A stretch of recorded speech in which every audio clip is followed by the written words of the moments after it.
Hello and welcome along to the Prevention is the New Cure podcast. We're doing episode 16 and it's party conference time. More of that to come. I'm Steve Brine. I am the MP for Winchester and I'm the chair of the Health and Social Care Select Committee in the House of Commons. And I'm Helen Stokes-Lampard. I'm a frontline NHS GP in the Midlands. I've done lots of health-related leadership roles and I'm a professor at the University of Birmingham. And I really, really care about health prevention. Yeah, don't we both? So we're going to talk about party conference in a minute. We're going to talk about health tech. We're going to talk about various other things, cancer related and different party conferences. But before that, episode 15, last time, we had Professor Kevin Fenton on talking about sexual health and HIV and AIDS. And I can reveal that it is our most listened to episode to date, Helen. Oh, well, Kevin is fantastic, isn't he? He's just so dynamic. He explains things so beautifully, clearly, and he really is an absolute leading light in this world. So I'm delighted that that people have listened in and keep listening to the rest. There's lots of fun stuff to come. Yeah, he said he really enjoyed it as well. So he did. Yeah. he's clearly capable of bending the truth. No, he genuinely did enjoy it. He's such a nice guy, isn't he? Such good fun. And what else were we talking about last time? Industrial action, which seems to be new. Yeah, so industrial action, gosh, it was, we were sort of lamenting the fact that as we were recording the last podcast 2 weeks ago, that the first combined industrial action of consultants and junior doctors was happening. There was 24 hours of it. We, at the time of recording, are still we're in a second bout of combined action, but this one is a 3-day action. So very sad news. And in between these two episodes, we've had the announcement that over 1 million appointments have been delayed or cancelled by industrial action in the NHS this year. So yeah, not great. I have to say, I was in surgery on Monday. I was the emergency doctor, Steve, and I was really struck. I actually had an elderly male patient in tears with me because his daughter had used up some of her annual leave to take time to come down and take him to a hospital appointment, which got cancelled at short notice. I had 2 people on the phone in distress because of postponements, one for an operation, she's in a lot of pain. And it's really hard, because we're picking up the pieces as well. And yet we know that we need a satisfactory resolution to this. So anyway, we've spent enough time on this issue. And I saw that this week, actually, NHS England, so Steve Powis, who's the medical director there, has now written to the BMA saying that the strikes are causing, his words, significant disruption and risk to patients, including those needing urgent heart and cancer treatment. So NHS England taking a bit of a muscular position there, which you would probably expect to hear more from politicians, but they've sort of spoken out a bit this week. Yeah, that's definitely a significant development. And I know they won't have done that lightly because they've tried to be so careful and to stay sort of fairly neutral in this, letting the unions slug it out with politicians. But anyway, Steve, can we make this episode an HS2 free zone? HS2 free zone. Yeah, try say that quickly. Yes, of course. 100%. Because if we're going to talk party conferences, there's been far too much conversation about HS2 and not enough talk about the stuff that really matters, in my humble opinion.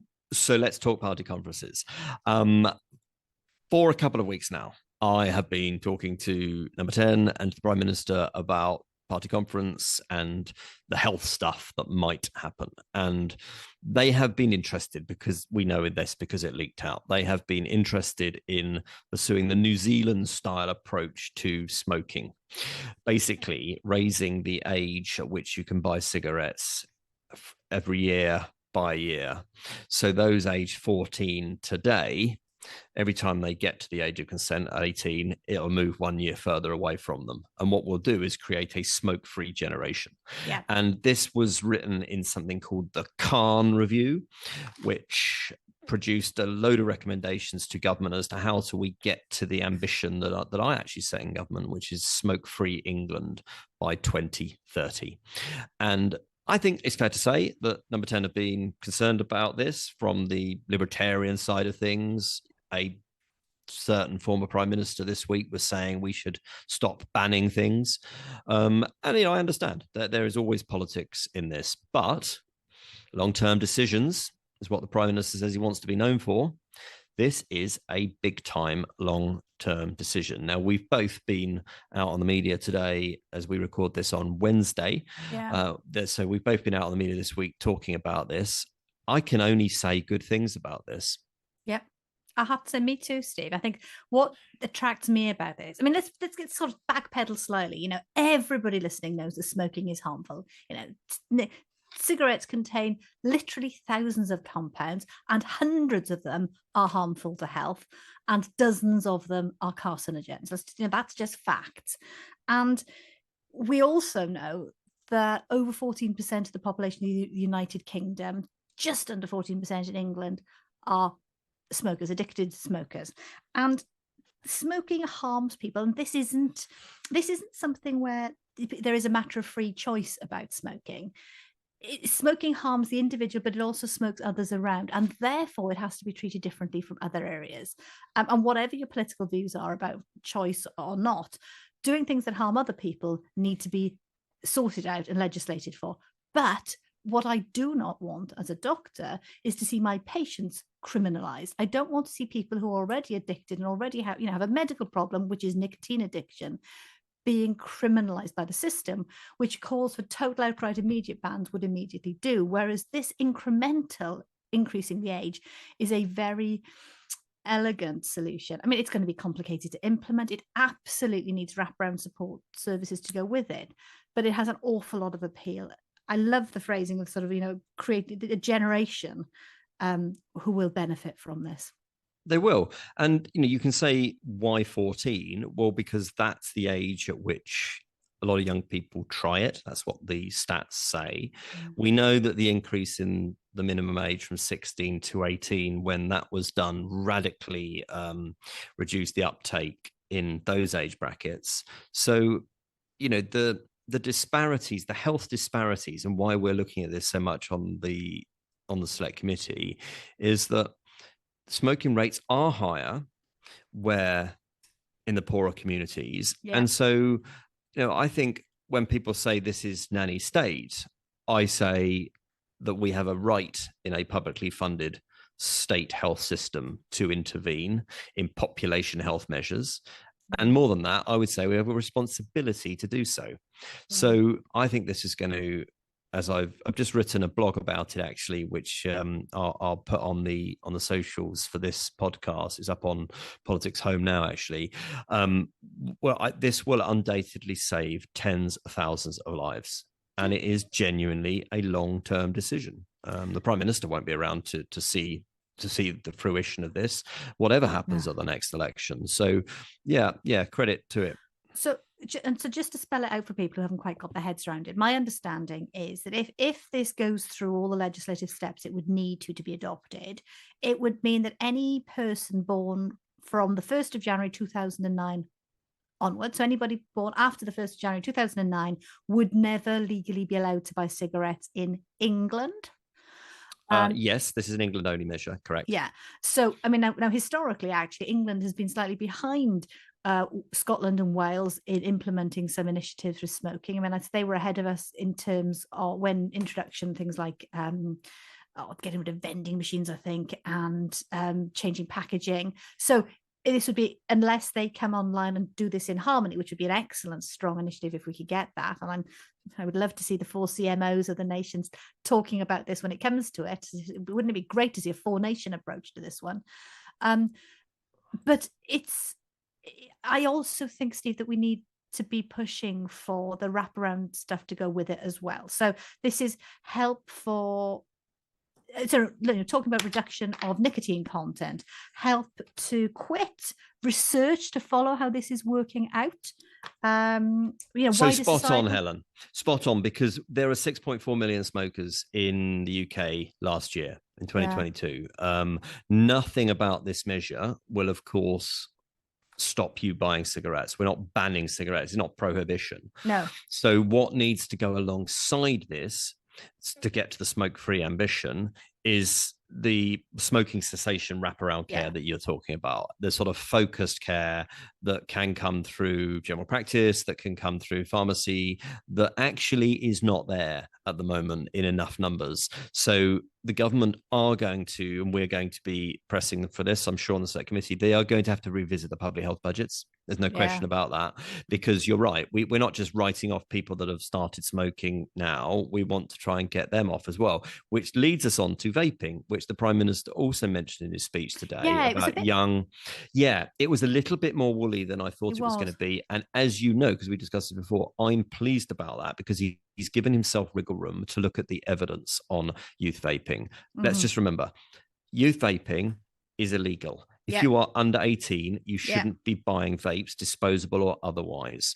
But if you are an adult smoker who wants to try vaping, disposable at first, £5 a pop, generally speaking, to move away from tobacco products, then I don't think we should take that away from the marketplace. I think we can explore whether it should be on prescription through your GP, for instance, but I don't think we should do that. And the Prime Minister said today that, we were going to look further, and probably there'll be a consultation on vaping policy. That is eminently sensible, and if I do say so, a number of us have been arguing for that more nuanced position.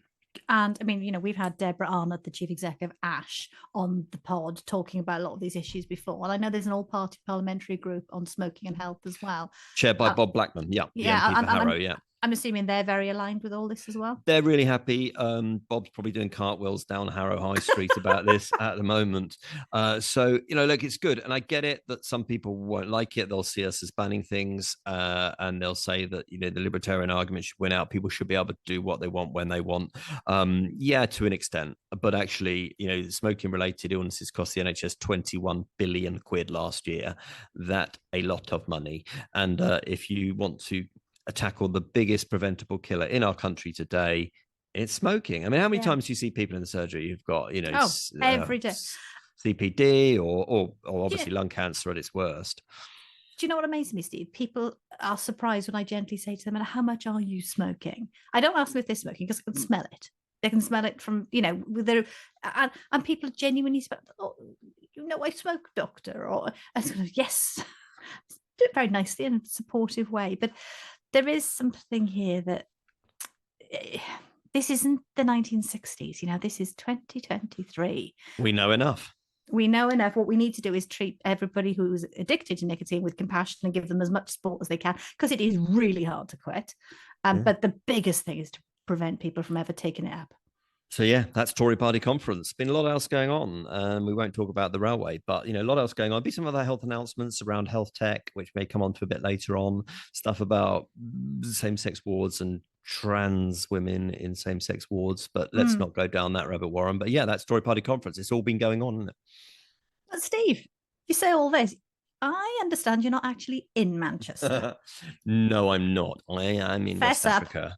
I am in West Africa at the moment, in Accra, in the capital of Ghana, at a big Commonwealth conference. So I'm sort of speaking to you from there. Fascinating, actually. So all the nations of the Commonwealth gather every year for Commonwealth Parliamentary Conference, and there are MPs from all over the Commonwealth that come together and talk about. I mean, gosh, there's a huge program, as you can imagine, talking about issues around security, about the environment, about women's representation, and health, actually. So we were at the High Commission on Monday talking to the High Commissioner, and I had a very interesting meeting yesterday with the health advisor from FCDO, who's based out here in Ghana, who advises the British High Commission on various health issues.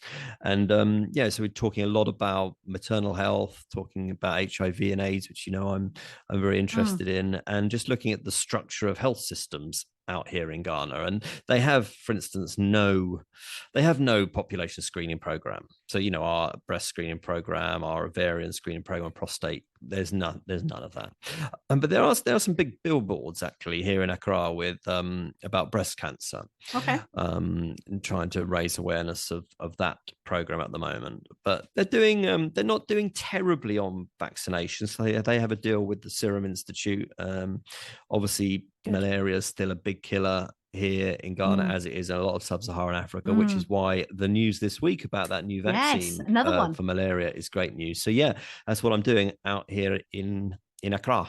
Fantastic. I'm so glad that you're doing something really interesting, worthwhile out there, and it's great to see that they are coming along so well. You also went to another conference last week, didn't you? I mean, I haven't had much excitement at all since our last podcast, but you've been all over the place. Yeah, I was talking at HET actually, which stands for Healthcare Excellence Through Technology, and it's a big conference down at Excel Centre in London, which is all about tech and health and how that can help us monitor long-term conditions, prevent conditions. And a chap called Andy Kinnear, who's former Chief Information Officer at NHS England, did an interview with me, a fireside chat, although I didn't see any fires, thank goodness, because it's hot there too. Not as hot as here. And he's written a blog post about that, which I'll also pop into the social media. Good. But yeah, I mean, what HET is about is some incredible products actually around monitoring of patient health, which is really the future, isn't it, of prevention, which is getting patients to monitor their health and then feed that back to you, the clinicians, through technology. But nothing's really connected up at the moment enough, is it? Absolutely. And, my interest in this space, I'm on this new expert advisory panel to the AI task force. And the idea is to sort of talk about, as well as the risks of using technology that isn't proven and tested, and AI that hasn't got guardrails in it in terms of how it's going, but is also to explore the opportunities. And one thing I keep coming at time and time again is how difficult it is to roll out and get widespread adoption of new technology. Sometimes it's a lot of the time it's because we haven't got the baseline infrastructure in the NHS. We haven't got the interoperability in our basic systems yet. But a lot of the time there is inherent resistance and inertia in the system. And obviously everyone's distracted with delivering the frontline services, and change takes time and energy, which is hard for people as well. So yeah, great to hear the conference went well, Steve. Yeah, no, it's really interesting stuff. I mean, there are so many best of British actually at a conference like that, real sort of tight little startups with one or two people who've got really interesting projects. So, company based down in Southampton actually called My Renal Care, company that is doing a new dermatology service where it's an app-based service which takes very, very high-res images, which can be fed back to you GPs. Really interesting project, which I'll pop in also in the socials, which is where you look at an iPad, you look into the camera of an iPad for 40 seconds, and it takes very, very small, subtle readings of your skin tone, of any changes in blushing in your skin tone. And from that, it can produce your heart rate, your pulse, and your BP. And, what an incredible tool that could have in terms of preventing ill health by spotting hypertension, for instance, which as you will know more than me is always an indicator of trouble ahead. Well, I was actually talking to somebody only today from an AI firm that are helping with the diagnosis of skin cancers. Skin analytics, but the point being they're currently used in various places in the sort of the pathway as a tool to assist dermatologists, and its question is can they be can this technology be used any earlier in the pathway to help with GPs referring into secondary care? So there's loads of exciting opportunities ahead, and the good thing is there's a really strong regulatory framework in sort of medical devices. I think people get quite scared about what's out there, but the MHRA have done a huge amount of work in this space. So yeah, lots to be excited about for the future, but let's keep checking that things are safe and evidence-based. Yeah, if you want to have a look at that that thing that measures your BP and etc., it's called LifeLight. If you look them up on socials, LifeLight they're called. Cool. Should we take a break, Steve? Let's do that.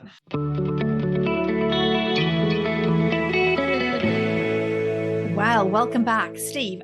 I think other party conferences are available at this current season. So I've heard. So yeah. So last weekend it was the Lib Dem conference in Bournemouth. I have a huge soft spot for Bournemouth because that was our favourite family venue for holidays when I was a kid. So we used to pack up the car from South Wales and head up the M4 and then drop down past Salisbury, waving at Stonehenge as we went for family holidays there. So lots. My parents went there for their honeymoon. Did they? So did mine. Did they? It was obviously the place for honeymoons. It was the place to be. And because it wasn't that far from where we lived at the time, where they lived at the time, my dad went home on the Saturday afternoon to play football. Which I still think is great. That is hilarious. Anyway, yeah. So anyway, Bournemouth, yes. You have a soft spot for it. Anyway, so Lib Dems conference, they're talking about health, and I thought I would just pick up on what they've been saying around the health prevention. Yeah, tell us. So they released paper, and I have to say it didn't get much. I don't think it got any big media coverage, but there was a paper called For a Fair Deal, which is like their, well, actually, sorry, that was their main paper, which did get coverage. And there was only a brief message of health there, which is about people having rights to see a GP within a week or so. But the bit that I had to go looking for was their paper called Transforming the Nation's Health. And actually, I think it's full of really good stuff. There's a lot of health prevention stuff in here. So I wanted to run it by you. Now, it's got 10 main points, and I'm not going to go through them all because people can look this up. So Transforming the Nation's Health. So their first point is focus on prevention and people's health. Make the improvement of the nation's health a key priority for government. What do you say, sir? Well, anyone is welcome on this journey. You remember Keir Starmer, whose conference is next week, did his big sort of plan for health, and he talked a lot about prevention. That was great. If the Liberals are doing the same, then that's great, because we need a consensus on this. Because it may be the Conservatives in power after the next election. It may be Labour. It may be a mixture of two of the three. And therefore, while people joke and laugh at what the Lib Dems say at their conference, sometimes, as in 2010, those things could end up in a coalition program for government. I think it's, well, we don't know, do we? But if they're talking the language of prevention, and I was talking to the Health Service Journal today about the Prime Minister's speech, and they were saying to me, what is the overriding message that you want to see in the manifestos of the parties at the next election? I was like, it's simple, that we can't carry on with demand outstripping supply at this rate. And if the Lib Dems get that, as well as us, and the Conservatives, as well as Labour, happy days. Exactly. Cross-party consensus is really what we want when it comes to health matters. And there's another one I was going to raise with you. In fact, you've already alluded to this. And this was about progressively restoring the public health grant with funds set aside for local communities experiencing worst health inequalities. Now, again, I don't think there's anything to disagree with there. And that sort of fits with stuff we've been talking about. Health inequalities are a massive challenge that we keep coming back to on the podcast. Yeah. But then there's one here: children's health, ban energy drink sales to the under 16s, junk food advertising after 9 p.m. You've already been asking for these, haven't you? Yeah, well, we've already banned energy drink sales. Of course, I did it as the minister. The junk food advertising regs, in terms of changing the watershed, so you can't advertise foods high in salt, sugar before 9 p.m. Those regs are waiting to be put through, and I'm actually really hoping that this government in its final year will crack on with that. I mean, there's a lot of consensus around local authorities' power to restrict junk food advertising and unhealthy food outlets near schools. I mean, I really do think that local authorities should be able to be more muscular about not having, 3 chippies on the row of shops outside schools, because that's just ghastly. And I've also got a beef about service stations. Yeah. And, when you go to service stations in other parts of the world, you don't necessarily, well, in America you do, but certainly in Europe, you don't find one fast food outlet or 2 or 3 at the services, and they're your only choices. Yeah. Yeah, I agree, Steve. But I don't know if I told you, my dad was a headmaster until he retired. And this issue about unhealthy foods being rammed down the kids' throats, they used to have vans that would turn up selling chips to the kids at the school gates. Really, really difficult when you're doing your best to promote healthy eating, healthy living to kids. Any distraction is really difficult. Anyway, bounding on. Other things that were mentioned, there was mention of vaping and smoking, and again, that totally fits what we've been talking about today. But I was pleased to see mention of social prescribing. You know that I'm have found the sort of National Academy for Social Prescribing. So investing in community projects that counter loneliness and share best practice across local authorities, NHS, GPs, and primary care services. I'd love to see this one go a bit further, because quite frankly, I think the benefits of social prescribing shouldn't be confined to the community. There's an awful lot in secondary care, mental health services where people benefit from it, but it's nice to see it getting any sort of mention. Definitely is. Really, really good to see that. Next Monday, actually, I'm going to be talking at a symposium in Chichester called Green Therapies, and we're going to be talking about, with Carson is involved in them. So Carson from Downton Abbey is involved with them. I don't know if he's going to be there. That's Carson. That Carson. I've got a bit of a thing for him. Had a photo with him once. Anyway, long story. Let's not go down that one. But yeah, I'm going to be speaking at that about gardening and how gardening can be a really important bit of social prescribing, which I'm sure you would agree with. I totally agree. You know that I'm a bit of a secret gardener. So yes, excellent. I think we should probably move on. Do you think it's time to take a break? Time to press this button. Okay, pod surgery, doctor. What's in the surgery today, Dr. Steve? Stokes Lampard, the surgery is open. What's in surgery today? Okay, Vijay Guildford. He's in Guildford. He's not called Vijay Guildford. Given we've got rising levels of chronic disease, what actions do you think political leaders need to be taking to tackle this problem and ensure it doesn't overwhelm the NHS? So he didn't specifically say which chronic disease he's got in mind, but I guess this speaks to the heart of comorbidities, doctor.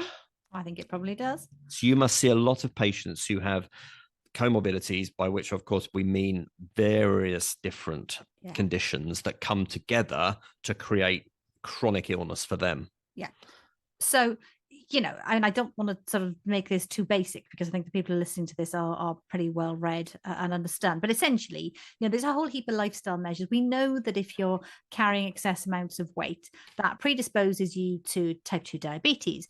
It predisposes you to cardiovascular disease. If you've got respiratory disease, then having too much weight on you as well adds an additional strain. If you've got joint problems, carrying too much weight exacerbates the problem with your joints. So, lifestyle measures that can help you maintain a sensible weight, it's a no-brainer.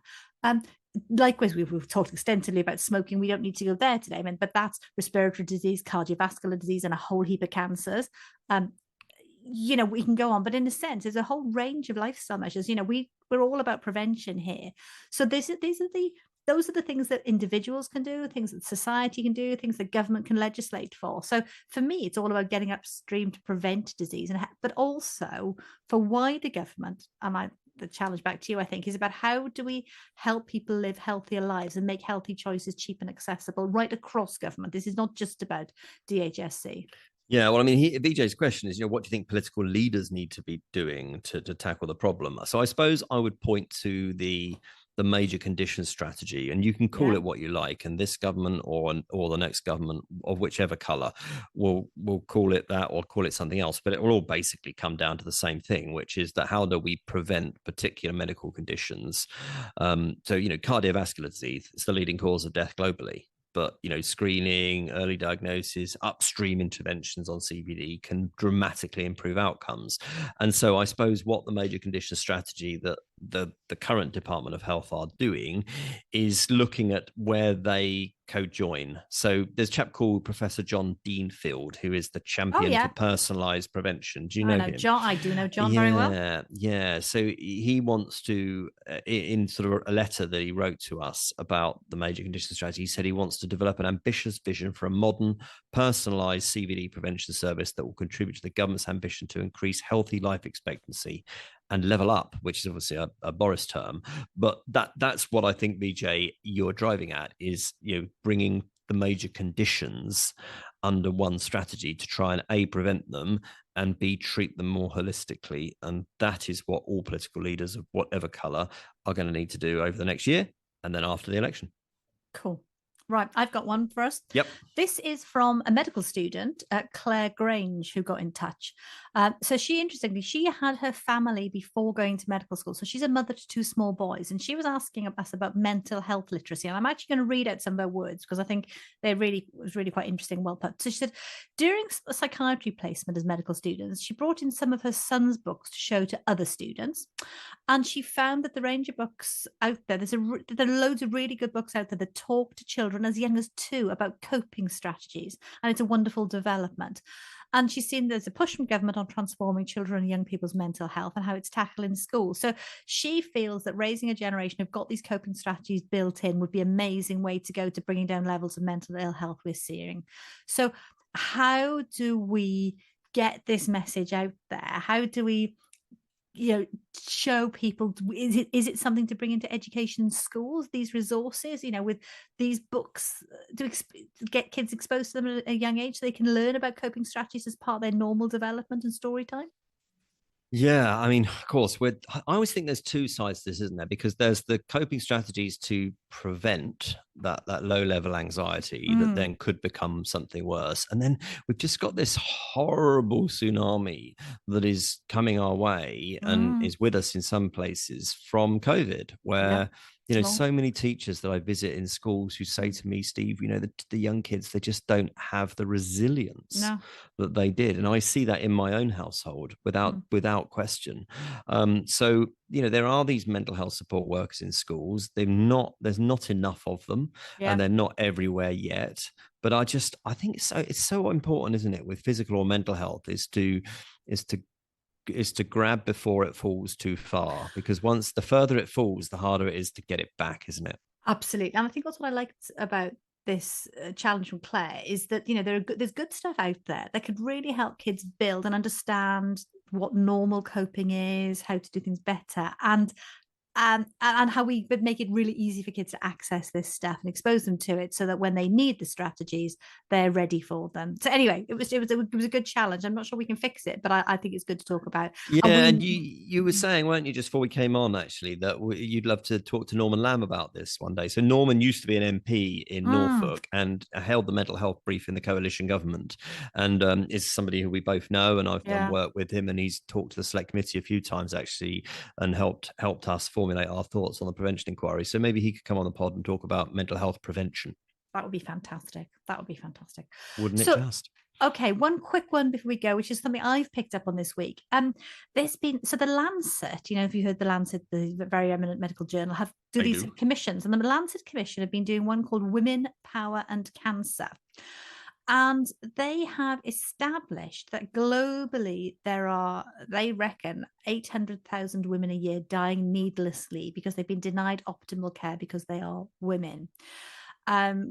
So I know you've got a huge interest in cancer, but we haven't really talked about gender inequality and discrimination. And it was a really interesting one. I think there's far less of it in the UK, but actually in terms of prevention, there is something really important here about recognising. I mean, they looked at 185 countries, but it was about unequal power dynamics and society as a whole treating women differently to men. So I think lots of negative impacts. And I just was quite taken aback when I read it. It's really interesting. I mean, I'll have a read of it, and we'll pop the link on the Twitter, formerly known as. I guess that's an interesting one, isn't it? Because people would think that actually, you know, due to non-presentation, that it would often be men who have men do have worse cancer outcomes. So be very interesting to see what the Lancet, what their thesis is. But I can certainly see the executive summary of it and what they're getting at. So you know, well done for them for doing what looks like a pretty complex piece of work. We've got a lot of stuff to put in the Twitter, haven't we? So we'll do that after this.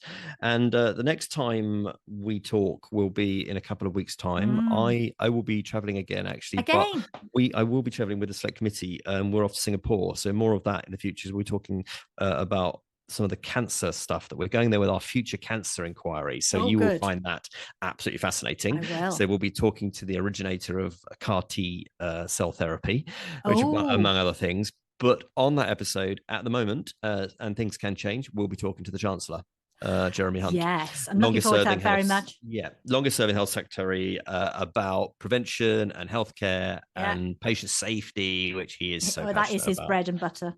Yeah, so we'll be talking to Jeremy. So that's something to look forward to. Excellent. Look forward to it. Take care of yourself and travel safely, Steve. Yes, well, there's a baggage handler's strike at Heathrow. So, yeah, if I'm not wearing any pants next time you see me. I don't wear pants anyway. That's see episode 12. Yeah, if I don't have any clothes next time you see me, that'll be why. I'll find a surgical gown for you, Steve. Yeah, till next time. Bye all. Bye.